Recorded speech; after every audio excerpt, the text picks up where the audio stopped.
he found her where no one was meant to survive. The winter of 1892 had sealed the Montana highlands under a weight of snow that erased roads and swallowed distance. The pastures beneath the mountain ridge lay silent and colorless, stretched wide and empty, as if the land itself had withdrawn. Isolated farms endured the season alone, each separated by miles of white and wind. Ethan Morrow rode back from the far boundary line with his collar pulled high and his thoughts fixed on the work left undone, when something broke the pattern of the snow ahead of him. The tracks were uneven and shallow, pressed into the crust as though whoever made them had stumbled more than walked. They cut away from the open ground and slipped downward toward a narrow ravine where the wind always gathered its strength. Ethan slowed his horse. He knew that place well. Snow settled there deeper than anywhere else, drifting and hardening until even animals avoided it. Those who wandered into it rarely came back out. He had helped search that ravine before and had learned how quickly the cold claimed what the land did not forgive. He dismounted and followed the tracks on foot, each step breaking the brittle surface with a sharp sound that vanished into the wind. The farther he went, the quieter everything became, as though the world had narrowed to breath and motion alone. Near the bottom, the snow rose in uneven mounds, shaped by years of storms. There he saw a shape that did not belong to the land. At first it seemed like a fallen bundle of cloth, half buried and already stiff with frost. Then he noticed the faint movement, the smallest lift beneath the snow. The woman lay on her side, her coat crusted white, her hair frozen against her face. One glove was missing, her bare hand curled close to her chest as if she had tried to protect what warmth remained. A small satchel lay several yards away, its strap torn, its contents scattered and already disappearing beneath fresh flakes. There was no sign of the horse. Whatever had carried her this far had either fled or fallen somewhere beyond reach. Ethan knelt beside her and brushed snow from her face. Her skin was pale, her lips darkened by cold, her breathing shallow enough that he had to lean close to be certain it was there at all. The cold had settled deep into her, the kind that did not retreat easily once it took hold. He felt the weight of time pressing in. He understood, without calculation, that if he turned back alone, the night would finish what the storm had begun. The wind cut across the ravine, forcing him to brace himself as he slid one arm beneath her shoulders and the other beneath her knees. She was lighter than he expected, light in the way of someone who had already given too much of herself to the road.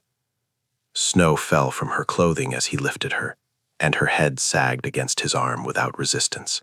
He adjusted his grip, aware that every moment mattered, aware that the distance back to the ridge would feel longer with her weight and the storm closing around them. The climb out was slow and deliberate. The wind fought him, filling his tracks as quickly as he made them. More than once he had to stop and steady his footing, forcing air into his lungs that burned with cold. He kept his focus narrow, measured by steps and breath, refusing to think beyond the next rise of ground. The land tested him, as it always did, indifferent to intention or effort. When he reached the open pasture again, his horse stood waiting, head lowered against the wind. Ethan secured the woman against him and mounted carefully, keeping her upright, holding her close enough to share what little warmth his body still carried. The ride back to the ranch blurred into a struggle of motion and balance, the world reduced to white and the steady rhythm of the horse beneath him. By the time the house came into view, a dark shape against the snow, his arms ached and his thoughts had grown quiet with fatigue. He carried her inside without pause, setting her near the stove where the fire still held. As the door shut behind them, the wind struck the walls and passed on, leaving the small room heavy with silence and heat. He stood there for a moment, watching her chest rise and fall, knowing the night was far from over. The choice he had made was not born of mercy or expectation. It came from a simpler truth he had learned long ago on this land. A human life did not belong to the snow, no matter how vast and unforgiving the winter might be. The house held warmth with effort, as though the cold pressed constantly at its walls, testing every seam. Inside, nothing was wasted and nothing stood out of place. Each object rested where it belonged, arranged with the same quiet discipline that shaped the life of the man who lived there. Ethan had built his days around routine and necessity, long accustomed to solitude and the steady order that kept him moving through seasons that offered little forgiveness. The woman lay near the stove, wrapped in blankets that smelled faintly of smoke and wool. Her name was Clara. Consciousness returned to her slowly, in fragments. At first, there was only heat against her skin and a dull ache running through her limbs. Then came the awareness of weight and confinement, followed by the sharp reminder of pain in her joints and the tightness in her chest. Each breath felt deliberate, as though her body had to be reminded how to continue. Time passed without shape. She drifted in and out of sleep, her thoughts breaking apart and reforming without direction. When her eyes opened fully, she saw a ceiling darkened by age and smoke, beams worn smooth by years of heat. The space around her felt small but secure, enclosed in a way that contrasted sharply with the endless white she remembered. Understanding settled in gradually. She was far from where she had intended to be, and whatever future she had imagined before the storm had dissolved somewhere along the road. No one was coming for her. The world beyond these walls had moved on. Ethan tended to her without words. He moved with the same measured care he brought to his work, never lingering longer than necessary, never closing the distance more than the moment required. Water appeared within reach when she could swallow. Food followed when her hands stopped shaking enough to hold it. He kept the fire fed, adjusted the blankets, and then stepped away, allowing silence to do its work. He gave her time without watching her claim it. The days settled into a pattern shaped by weather and light. Wind battered the walls and swept across the roof, sometimes howling through the night with a force that made the house creak and answer back. Inside, the stove crackled steadily, its sound becoming the measure of passing hours. Floorboards complained underfoot. Snow slid from the eaves with dull thuds. These were the only voices the house knew. As strength returned, Clara began to sit up, then stand, then take careful steps across the floor. Her body protested each movement, but she pushed through the stiffness, guided by the simple need to feel steady again. She started with small tasks, folding blankets, rinsing cups, sweeping near the door where snow always found a way inside. The work anchored her, offering proof that she still had a place in the world, however small it might be. Ethan accepted her help without comment. He adjusted his routines to make room for another presence, shifting tools, setting things where she could reach them. They moved around each other with quiet awareness, learning the boundaries of shared space. Trust formed slowly, not through confession or promise, but through repetition. Each morning the fire was lit. Each evening the door was secured against the wind. Each task was completed and returned to its place. The silence between them was not empty. It carried the weight of mutual understanding, shaped by the knowledge that survival depended on attention and restraint. Words were unnecessary. What mattered was that the house remained standing, the fire continued to burn, and both of them rose each day, ready to endure what the winter still held. The snow did not loosen its grip, and the roads remained closed beneath layers that hardened with every passing night. Days blurred together under a sky that rarely changed, the light dull and pale, offering no sense of direction beyond the walls of the house. As Clara's strength returned, her thoughts began to wander back along the path that had carried her into the storm. Memory became something she could no longer avoid, and in the quiet hours she traced each step that had led her there. She had traveled toward the promise of family she had not seen in years, carrying the hope that distance and time might be undone by return. The letters she held on to during the journey had offered reassurance, written in familiar hands and filled with the idea of belonging. By the time she arrived, she learned how fragile those assurances had been. The words were old, the address abandoned, and the place she sought no longer existed as it once had. What she found instead was absence, and the understanding that she had arrived too late for what she had imagined. The road that followed was marked by uncertainty. She moved from town to town, guided more by necessity than plan, relying on the kindness that appeared without warning and the danger that followed just as easily. Her solitude became visible, and in some places it was treated as an opportunity rather than a vulnerability. She learned to watch hands and faces carefully, to measure distances and intentions with the same caution she once reserved for weather. Trust became something withheld, rationed as carefully as food. When her horse was lost, everything unraveled at once. Without it, the land expanded into something endless and hostile. Direction faded, landmarks disappeared, and the cold pressed in from all sides.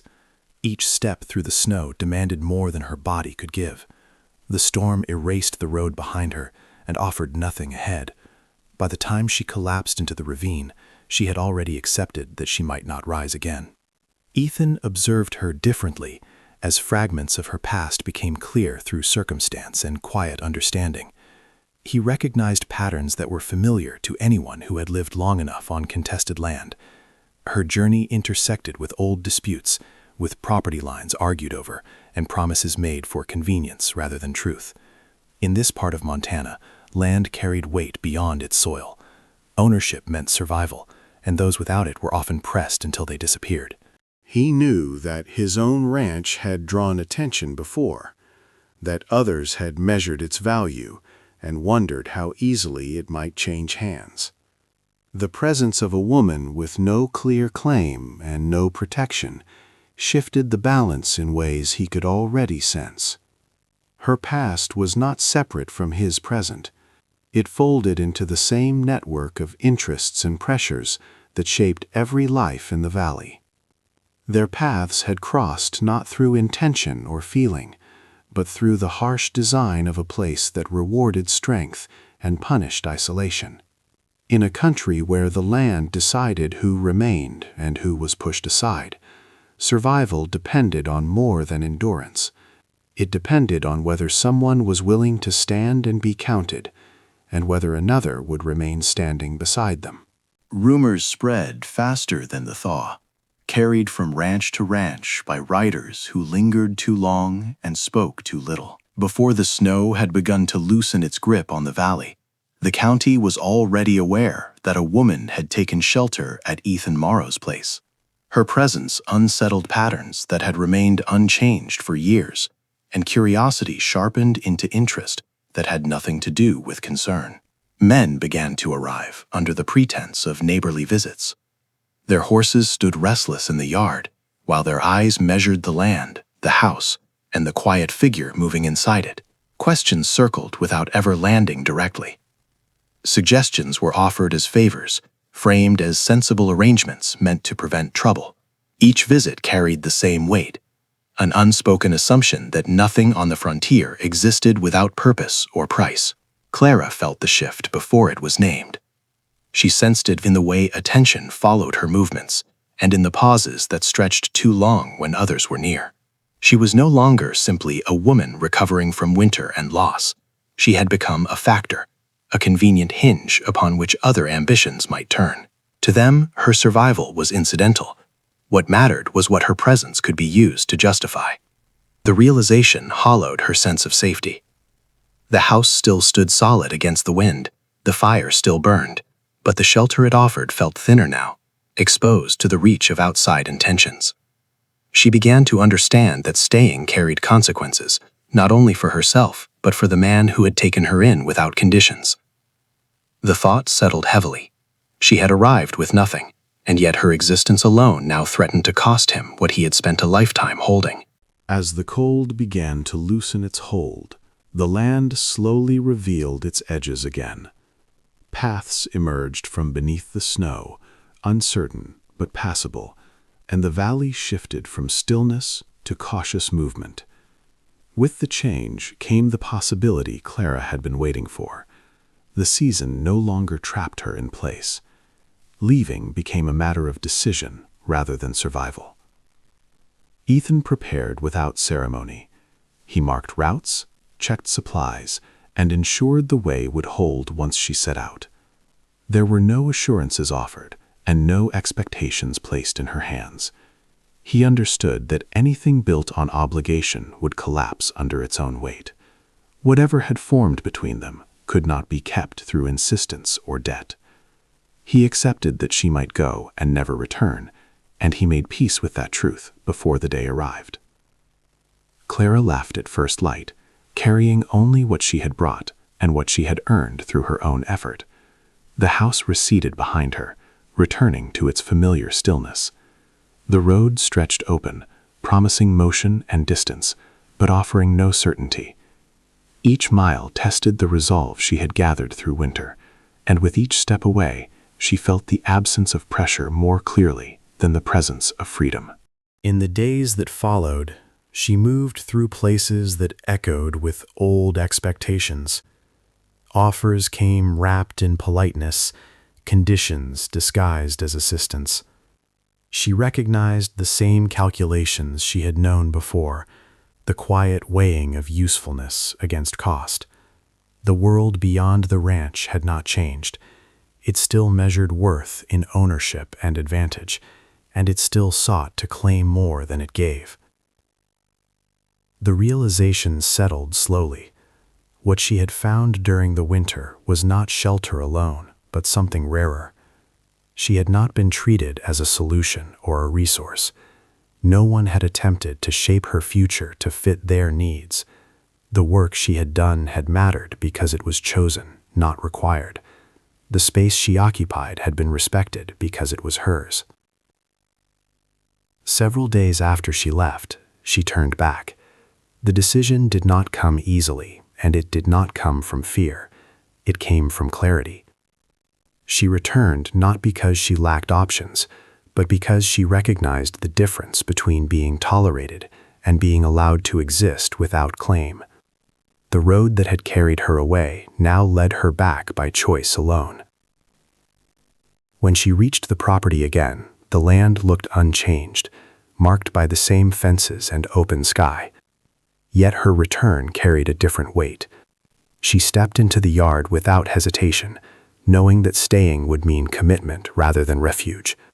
The decision rested fully with her, unburdened by necessity or expectation. From that point forward, their connection shifted. It no longer rested on rescue or circumstance.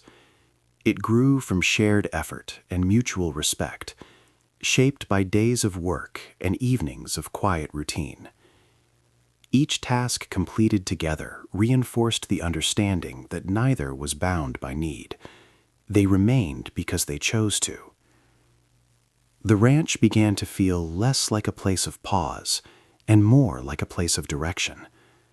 The land demanded labor, and the seasons required planning, but the work was no longer solitary. What formed between them was not spoken aloud or formalized. It existed in the steady rhythm of cooperation and the knowledge that staying had been freely decided.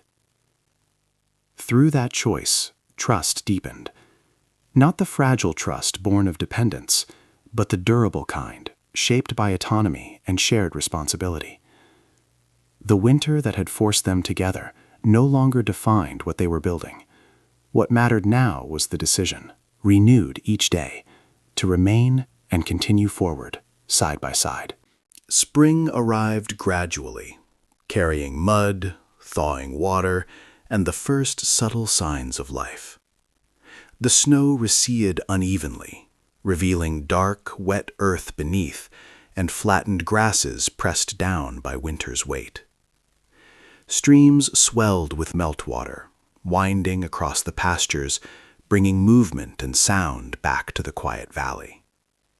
The ranch itself began to stir, not instantly, but in measured steps. Fences repaired, tools retrieved, patches of land cleared and checked. Each action was small, yet together they marked a return from dormancy to life. Neighbors reappeared after months of absence, drawn by necessity and routine rather than curiosity. Some brought supplies, others came to trade labor, and a few came simply to share a word and acknowledgement of shared existence.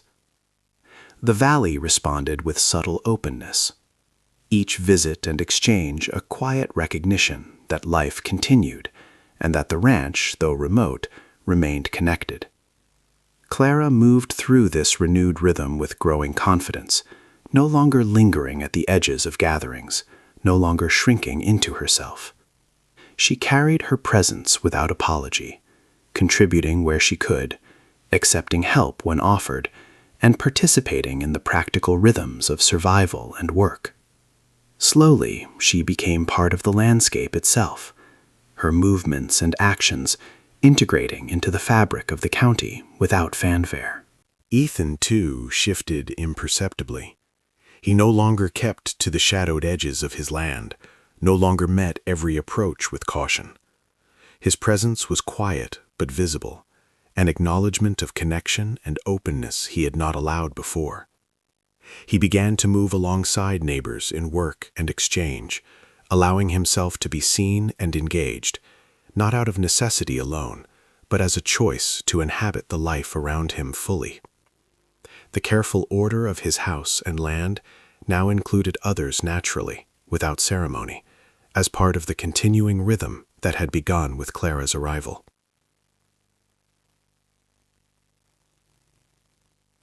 The bond between Ethan and Clara deepened not through overt declarations, but through shared labor, observation, and unspoken understanding. Each day, each task performed together reinforced a quiet, resilient connection. It was a continuity built not on passion alone, but on mutual reliance, choice, and trust. The world around them, once harsh and isolating, became a place shaped by their combined presence. The land itself seemed to accept them, softened by spring, warmed by activity, and tested by the endurance that winter had demanded. Life returned in its understated forms. Fields once pressed under snow revived with the damp, dark soil, ready for planting.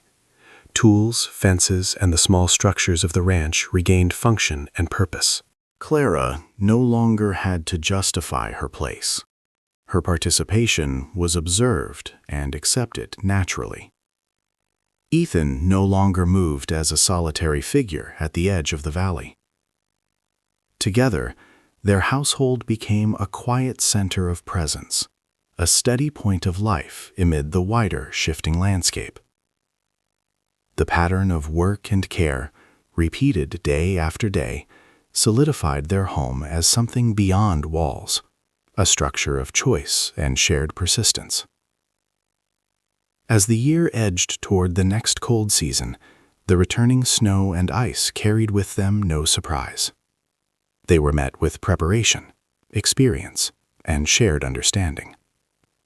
When blizzards came, they faced them together, their presence reinforcing the stability of the home. It was no longer mere shelter. It was a commitment, a decision to remain despite wind, snow, or isolation. The walls of the ranch were important, but what held it, what made it enduring, was the quiet decision to stay alongside one another. Their resilience and choice became the invisible frame that bore the weight of the valley's cycles. If you are drawn to stories like this, slow, restrained, centered on choice and the quiet strength of human connection, subscribe to Dust and Devotion Tales. Here, each story begins in solitude and finds its conclusion in a home built not of walls alone, but of presence, endurance, and the deliberate decision to remain together.